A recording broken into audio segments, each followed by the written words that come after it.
Assalamualaikum warahmatullahi wabarakatuh. Mengganti pertemuan yang dikarenakan kita libur ya, maka pada materi kali ini akan saya berikan secara online.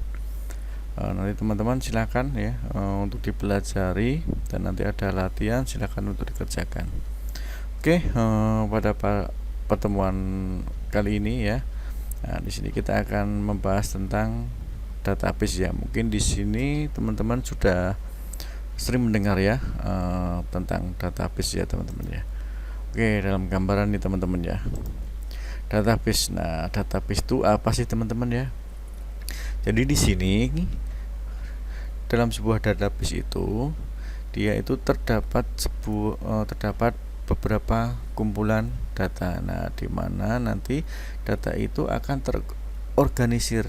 Nah, dan data itu dapat diakses, dapat dikelola, ataupun juga dapat diperbarui dengan mudah. Nah, di sini database di sini ya digunakan untuk menyimpan informasi. Nah, informasi itu dalam bentuk apa? Dia bisa dalam bentuk teks ya, bisa dalam bentuk angka ya, bisa juga dalam bentuk gambar ya, ataupun suara ya teman-teman ya. Nah, tujuan utama dari database itu apa? Yang pastinya di sini untuk menyimpan data ya, supaya dia tuh data yang disimpan itu bisa efisien dan jadi dengan data yang sudah ada ini nanti akan istilahnya memungkinkan pengguna itu untuk melakukan sebuah operasi ya. Operasi di sini bisa meliputi pencarian ya, bisa meliputi penyisipan berarti insert ya, pembaruan di sini bisa update ya, kemudian atau penghapusan data ya. Oke, di sini ya ada beberapa jenis dari database ya teman-teman ya. Ada database rasional ya. Jadi di sini dia menggunakan tabel ya untuk menyimpan datanya. Nah, nanti antara tabel ini dia bisa saling terhubung ya. Misalkan di sini ada MySQL ya, ada PostgreSQL ya, ada Oracle ya. Nah, kalau yang biasa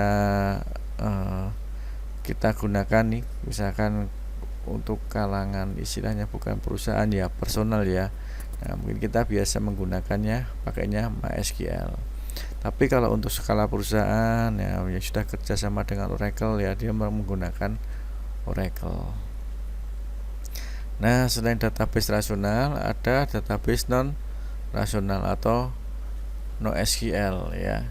Nah, di sini database NoSQL itu berarti selain menggunakan yang SQL ini tadi kayak MySQL dan Postgre tadi ya. Nah, itu ada Mongo contohnya teman-teman ya, ada Cassandra ya, dan masih banyak lagi. Nah, kemudian jenis database ada database terdistribusi ya. Jadi di sini data ini disimpan di beberapa lokasi yang berbeda dalam bentuk fisik ya. Jadi dalam mengaksesnya ini dia lebih cepat ya. Nah, selain database terdistribusi, ada database in memory ya. Nah, jadi di sini menyimpan data di memori supaya aksesnya itu dia lebih cepat. Nah, ini beberapa komponen yang utama di dalam database ya. Pastinya ada data ya, di dalam database itu nanti ada data, ada informasi yang disimpan ya, yang di dalam database-nya. Yang kedua adalah DBMS atau Database Management System.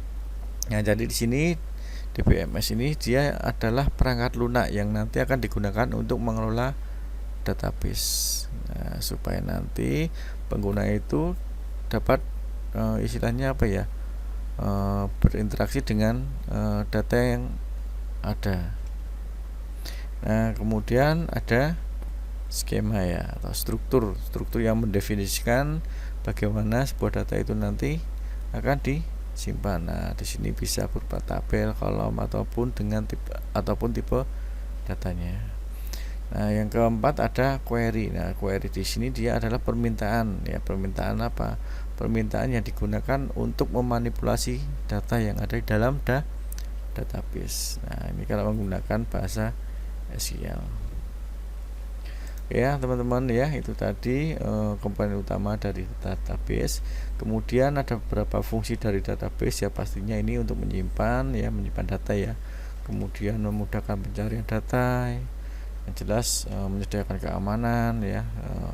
Mungkin ada beberapa data yang nanti harus dienkripsi ya. Nah, supaya datanya itu aman ya. Kemudian fungsinya ini memungkinkan untuk melakukan kolaborasi ya, kolaborasi dan akses data ke banyak pengguna. Nah, di sini teman-teman ya, di dalam mata kuliah ini nanti kita akan menggunakan DBMS-nya ya, MySQL. Jadi nanti kita menggunakan bahasa SQL ya teman-teman ya, untuk mengelola dan mengakses data yang nantinya akan kita simpan di dalam database. Nah, ini misalkan ini nanti kita akan membuat sebuah program menggunakan bahasa pemrograman web ya. Misalkan saja sebelum kita masuk ke programnya ya, berarti kan harus kita siapkan dulu database-nya nih. Nah, teman-teman nanti silakan nanti bisa membuat database ya. Nah, misalkan nama database-nya namanya adalah pin. Kemudian nama tabelnya adalah user. Nah, di mana nanti dalam struktur tabelnya di sini ya, nanti ada ID username, password dan juga status ya teman-teman ya. Oke. Nanti di sini setelah teman-teman membuat tabel nanti bisa diisikan ya. Nah, ini adalah perintah SQL yang digunakan untuk membuat database sampai dengan menampilkan tabel ya. Jika teman-teman ingin membuat teman-teman ingin membuat database ya, teman-teman tinggal di dalam SQL-nya teman-teman bisa menuliskan create database, kemudian diikuti dengan nama database-nya. Di sini berarti teman-teman sudah membuat database dengan nama pin. Nah, kemudian kita mengaktifkan ya, memanggil database atau memilih database yang akan kita gunakan. Nah, ini database-nya. Setelah kita memilih database-nya yang aktif, maka nanti kita akan membuat tabelnya dengan nama user. Nah, ini create tabel user. Nah, oke.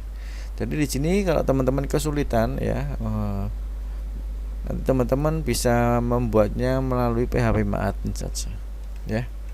Itu mana tadi ya.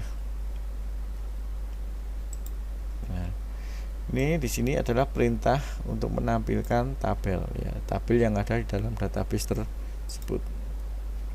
Nah, karena teman-teman nanti akan menggunakan bahasa pemrogramannya adalah PHP, terus kemudian mau menggunakan database, jadi ada beberapa konfigurasi yang harus kita setting dulu ya, supaya nanti kita bisa memanggil database-nya dan menggunakan tabel yang istilahnya akan kita gunakan. Nah, di sini kita mengkonfigurasi dulu ya, dari servernya, kemudian username-nya, password-nya, dan settingan database-nya. Nah, di sini servernya kita kan masih menggunakan localhost ya teman-teman ya. Nah, kemudian kalau di PHP MyAdmin username-nya itu default-nya adalah root. Nah, kemudian kalau password-nya adalah kosong. Nah, ini adalah nama database-nya. Nah, setelah konfigurasi selesai, nanti teman-teman tinggal membuat sebuah koneksi. Perintahnya apa? Perintahnya adalah ini. Nah, ini kemudian konfigurasi tadi kita manggil server, username, password, dan database. Otomatis dia nanti akan merujuk yang ada di sini. Nah, ini adalah bentuk pengujiannya ya. Ini bentuk pengujiannya. Jika ini kon ini dia tidak connect, ya tidak nyambung, maka koneksinya adalah gagal. Nah, tapi kalau dia berhasil connect, maka nanti dia akan menampilkan teks koneksi berhasil ke database. Nah, ini perintah yang digunakan untuk menutup koneksi dari database. Nah, jadi nanti saya minta teman-teman ya membuat konfigurasi database-nya konfigurasi untuk penggunaan database-nya ya, dari servernya sampai dengan nama database-nya ya. Setelah itu nanti memanggil nama tabelnya dan digunakan untuk login ya.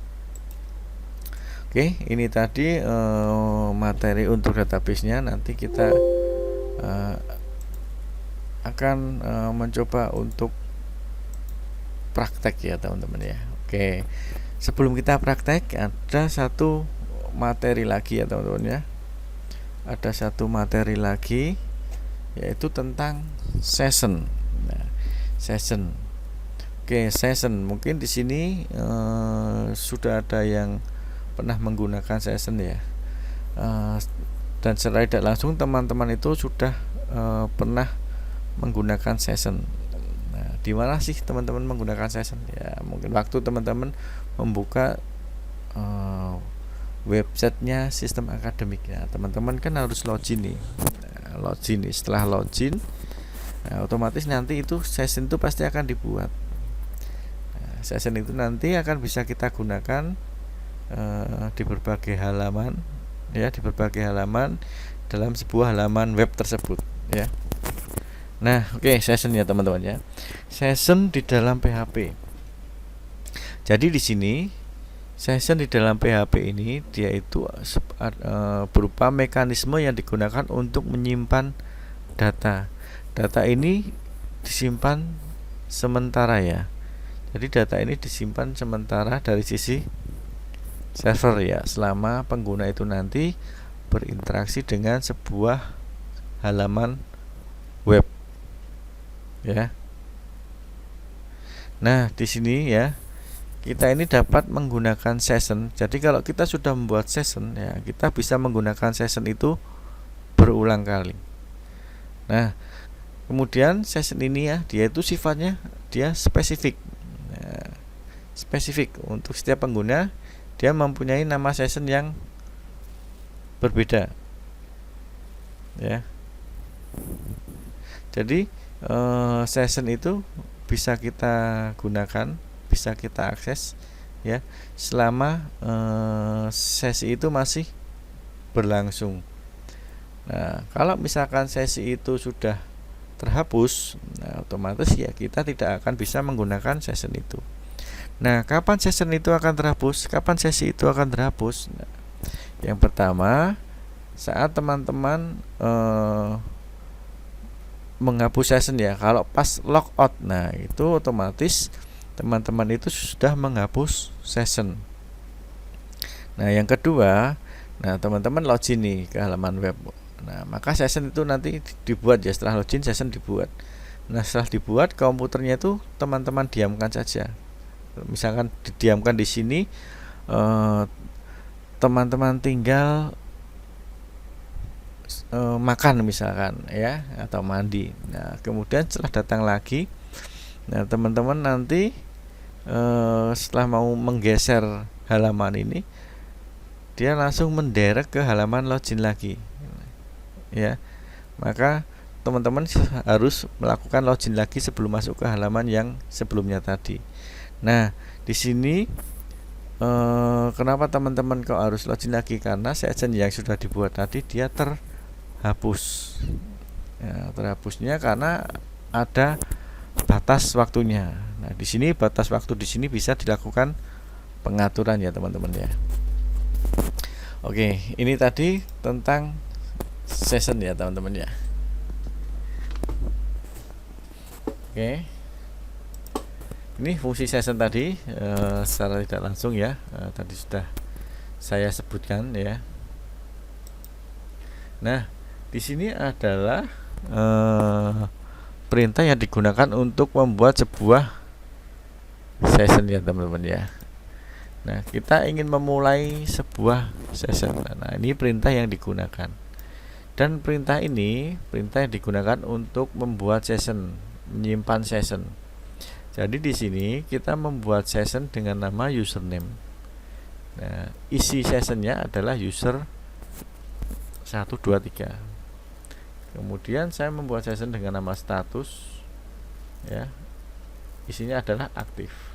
Jadi kalau kita ingin mengakses session yang ada di sini tadi, nah, maka teman-teman tinggal menuliskan perintah ini. Ini adalah perintah yang digunakan untuk memanggil sebuah session.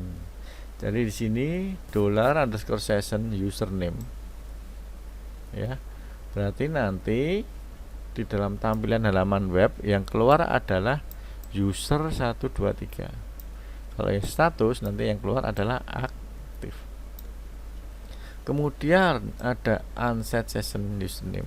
Jadi di sini teman-teman bisa menghapus session satu persatu dengan memanggil nama sessionnya, atau menghapus semuanya keseluruhan. Pakainya adalah session destroy, ya teman-teman, ya. Nah, ini tadi perintah yang digunakan untuk membuat session. Nah, di mana session itu nanti akan saya gunakan? Yang pertama kan teman-teman harus membuat dulu. Membuatnya pastinya waktu teman-teman login, ya.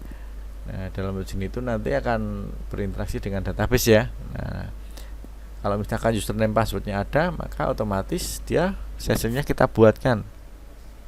Nah, setelah kita buatkan, nanti session yang sudah dibuat bisa kita panggil. Nah, session itu bisa diletakkan di awal halaman script, ya. Bisa diletakkan di awal halaman script. Oke, nanti langsung akan kita coba saja, teman-teman, ya. Nah, oke. Jadi di sini, teman-teman, ya, saya meminta teman-teman nanti untuk membuat sebuah halaman sebuah halaman login, ya. Nah, dimana nanti di dalam login itu nanti teman-teman harus membuat sebuah session, ya. Oke, nanti untuk modulnya ini akan saya kirimkan, ya. Nah, nanti di sini saya minta teman-teman itu membuat sebuah halaman login. Nah, halaman login yang kemarinnya sudah dibuat nih, ya. Setelah dibuat, saya minta nanti di sini diberikan proses nih, ya. Ini ada prosesnya nih. Nah, di sini diberikan prosesnya.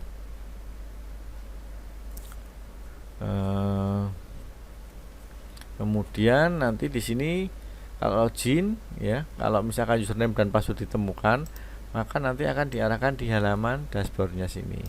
Nah, di halaman dashboard di sini nanti teman-teman nanti memanggil nama sessionnya, ya, memanggil nama sessionnya. Kemudian membuat sebuah link yang digunakan untuk menghapus session. Nah, kalau di URL-nya ini kan ada URL-nya nih, teman-teman belum login langsung masuk ke sini, ya. Nah, lewat URL-nya di copy paste. Nah, setelah dipaste itu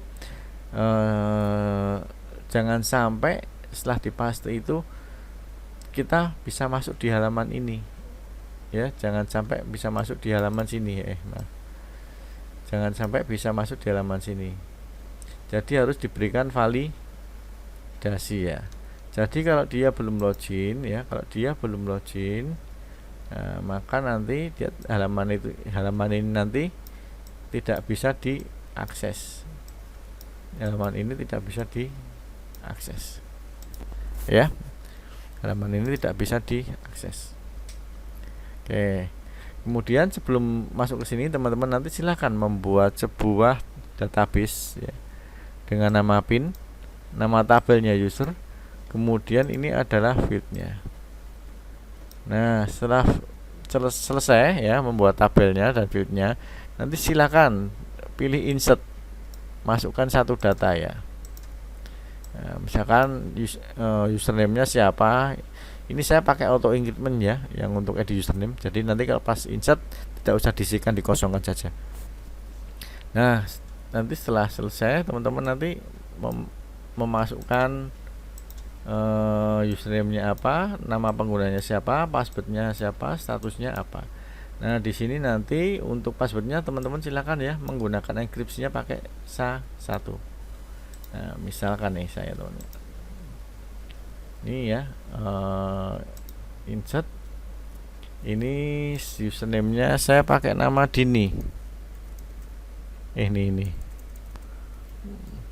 Dini. Kemudian nama penggunanya Mardini. Nah, passwordnya adalah AA. Nah, setelah AA ini nanti saya minta dienkripsi, pakainya bawaannya SHA-1 aja, pakai SHA-1. Nah, ini ya SHA-1. Nah, statusnya saya tulisnya aktif. Nah, oke, sudah saya go. Oke, kita lihat datanya ya. Nah, ini datanya sudah masuk. Username Dini, namanya Madini, ini passwordnya AA. AA yang terenkripsi A1. Oke, jika sudah teman-teman ya, nanti teman-teman silakan membuat halaman loginnya.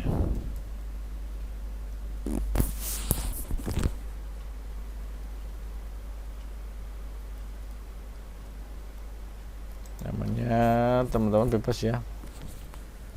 Untuk namanya teman-teman bebas. Ini pin 2 kemudian halaman login.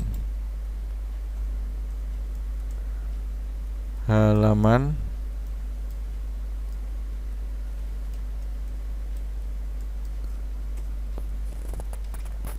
Nah, ini halamannya sudah kita buat sebelumnya. Silakan nanti disisipkan script ya teman-teman ya. Ini untuk halaman loginnya.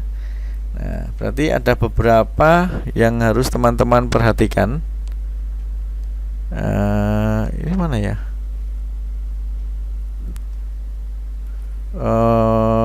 Ada beberapa hal yang harus teman-teman perhatikan supaya kita bisa mengambil nilai posnya ya. Berarti ada beberapa hal yang harus diperhatikan pada formnya, form loginnya. Yang pertama adalah pada form jangan lupa menuliskan metode post ya. Kita masih menggunakan PHP murni ya. Nah, kemudian di sini saya membuat halaman yang digunakan untuk proses ya, untuk memproses kalau saya mengeklik perintah login ini. Nah, ini adalah halaman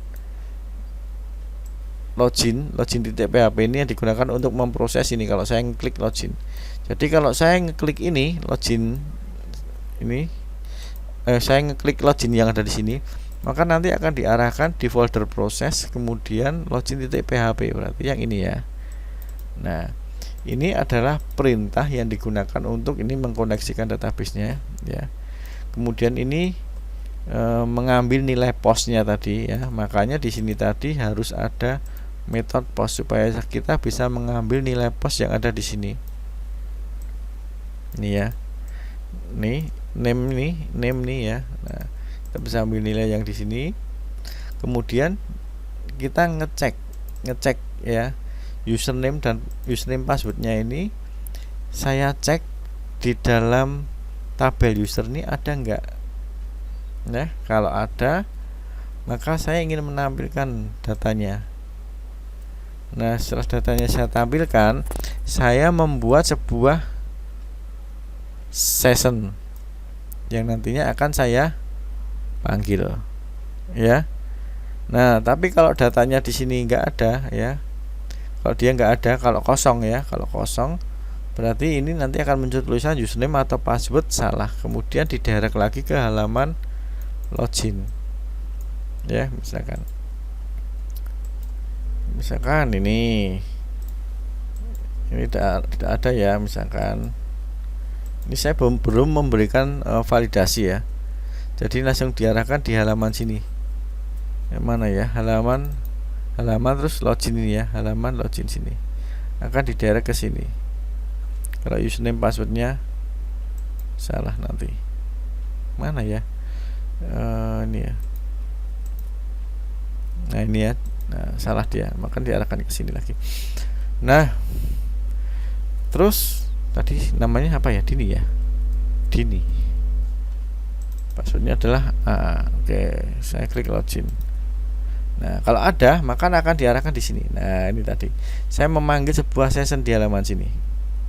Nah memanggil halaman session, nah ini ya, ini saya memanggil sebuah halaman, saya memanggil sebuah session. Nah ini saya memanggil session. Nah kemudian di sini saya membuat sebuah link yang digunakan untuk menghapus session. Nah ini ya, untuk menghapus session. Nah ini hapus sesi, berarti yang ini. Nah ini perintah saya gunakan untuk menghapus session.